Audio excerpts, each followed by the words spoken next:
Hi കൂട്ടുകാരെ, ഇന്ന് ഞങ്ങളിവിടെ പരിചയപ്പെടുത്താൻ പോകുന്ന വിശുദ്ധൻ ആരാണെന്നറിയാമോ?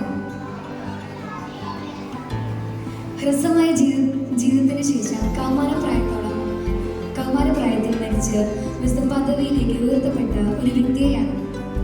കൗമാരപ്രായത്തോളം മാത്രം ജീവിച്ച വിശുദ്ധർ വേറെയും ഉണ്ടെങ്കിലും രക്തസാക്ഷിയാവാതെ സാധാരണ ജീവിതത്തിൽ കൈവരിച്ച് കായിക സംഘത്തിന് മധ്യസ്ഥനായ വിശുദ്ധ ഡൊമിനിക് സാവിയെ കുറിച്ച് നിങ്ങൾക്ക് കൂടുതൽ അറിയണ്ടേ? 1842 ഏപ്രിൽ 2-ാം തീയതി ഇറ്റലിയിലെ റീവ എന്ന പ്രദേശത്ത് ചാൾസ് ബ്രിജിറ്റ എന്ന ദരിദ്ര മാതാപിതാക്കൾക്ക് ജനിച്ച കുട്ടിയാണ് ഡൊമിനിക്.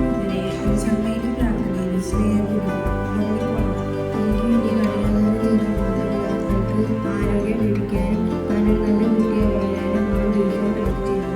4 വയസ്സായതിൽ പിന്നെ പ്രഭാജപം, രാത്രി ജപം, ഭക്ഷണത്തിലുള്ള പ്രാർത്ഥന, ത്രികാല ജപം മുടക്കിയിരുന്നില്ല.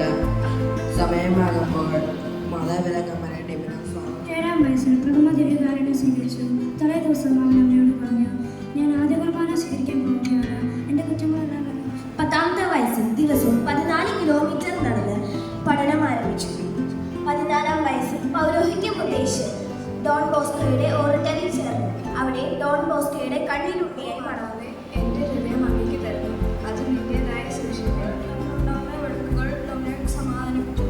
പഠനത്തിന് വിനോദമായവരെ സഹായിച്ചു. ക്ഷീണിതഗാത്രനായിരുന്ന ഡൊമിനിക് ഓറന്റിയിലെ 3 വർഷത്തെ ജീവിതം കൊണ്ട് ഒന്നുകൂടി ക്ഷീണിച്ചു. ഡോക്ടറുടെ നിർദ്ദേശപ്രകാരം വിഷമത്തോടെ വീട്ടിലേക്ക് മടങ്ങിയ ഡൊമിനിക് മരണത്തിനായി നന്നായി ഒരുങ്ങി. 1857 മാർച്ച് 9-ാം തീയതി ഡൊമിനിക് മരിച്ചു. 1954 ജൂൺ 12-ാം തീയതി 12-ാം പിയൂസ് മാർപ്പാപ്പ വിശുദ്ധൻ എന്ന കാര്യങ്ങൾ ചെയ്യാൻ കഴിയില്ല. എന്നാൽ ദൈവത്തിന്റെ കൂടുതൽ മഹത്വത്തിൽ ചെറിയ കാര്യങ്ങൾ ചെയ്യാൻ ആഗ്രഹിക്കുന്നു എന്നാണ് വിശുദ്ധ ഡൊമിനിക് സാവിയോ പറഞ്ഞിരിക്കുന്നത്. പാപത്തേക്കാൾ മരണം എന്നത് അദ്ദേഹത്തിന്റെ ഉത്തരവാദിത്തമാണ്. നമുക്ക് ഡൊമിനിക് സാവിയോയുടെ പ്രതിജ്ഞകൾ എടുത്താൽ വിശുദ്ധയുടെ ജീവിത പാതയിലേക്ക് ജീവിക്കാം.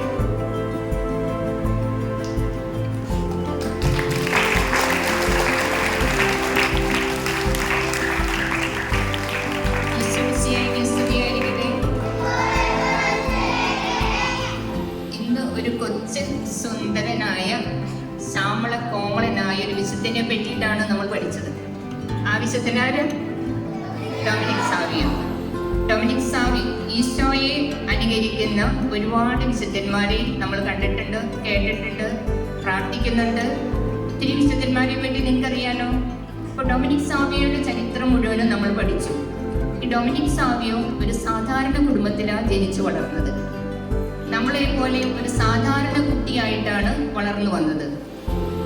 ഈ കുട്ടി ഈശോയെ സ്നേഹിച്ചിരുന്നു. ഈശോയുടെ ഹൃദയഭാവങ്ങൾ നിങ്ങൾക്കറിയാമോ? അറിയാമോ?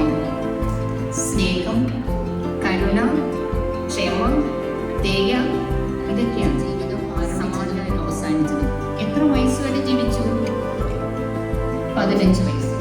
ഈ 15 വയസ്സിൽ വെച്ചുകൊണ്ട് കൊച്ചുനാളിൽ ഓർമ്മ വന്ന നാൾ മുതൽ ഈശോയെ സ്നേഹിച്ച് 15 വർഷം ഈ ഭൂമിയിൽ ജീവിച്ച് സ്വർഗത്തിൽ ഈശോയുടെ വലതുഭാഗത്തിരിക്കുന്ന കൊച്ചു കുട്ടികളുടെ സ്നേഹിതനാണ് വിശുദ്ധ ഡൊമിനിക് സാവി. നല്ല കുട്ടിയായിട്ട്, നല്ല മനുഷ്യൻ, ഏറ്റവും ആത്യന്തികമായിട്ട് നമ്മൾ നല്ല മനുഷ്യരാകണം.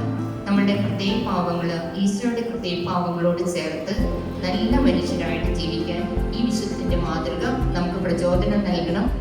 ഒരു കാര്യം മറക്കാതെ ഇടയ്ക്കിടയ്ക്ക് കുമ്പസാരിച്ച് ഹൃദയശുദ്ധി പ്രാപിച്ച് ഈശോയുടെ ഹൃദയഭാവം സ്വന്തമാക്കാൻ നമുക്ക് ശ്രമിക്കാം. Thank you.